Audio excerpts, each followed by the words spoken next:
இங்க வெயிட் பண்ணுங்க. ஸ்கேன் எடுக்க ரெடி பண்ணிட்டு உங்களுக்கு கூப்பிடுறேன். உட்காருக்கா.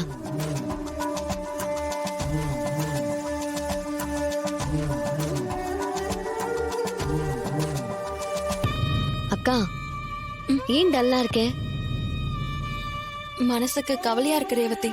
இப்பதானே டாக்டர் ஹாப்பியா இருக்கணும்னு சொன்னாங்க, மறந்துட்டியா? ஏன் இப்ப கவலைப்படுற?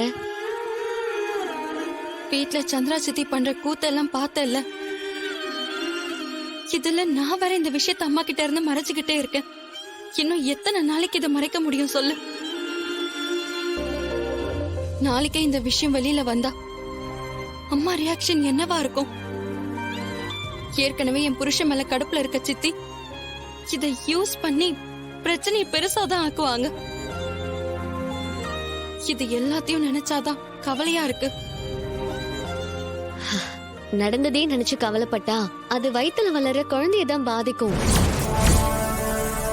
நீ எதுக்கும் கவலைப்படாம தைரியமா இரு. இப்பவே உடம்புல லேசா சேஞ்சஸ் தெரியுது. இன்னும் கொஞ்ச நாள்ல நான் கர்ப்பமா இருக்கேன்னு வீட்டுல கண்டுபிடிச்சிருவாங்க. அது என்னைக்கு நடக்குமோ அத நான் எப்படி சமாளிக்க போறேன்னே எனக்கு தெரியல.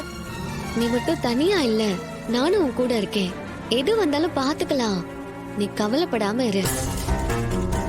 நினைச்சண்டி, என் மனசுல சின்னதா ஒரு சந்தேகம் இருந்துகிட்டே இருந்துச்சு. இன்னைக்கு அது கன்ஃபார்ம் ஆயிடுச்சு.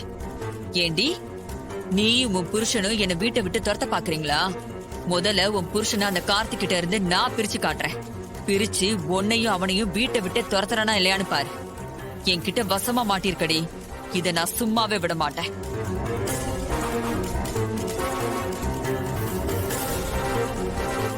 மேடம் வாங்க, ஸ்கேன் எடுத்துடலாம். வாக்கா.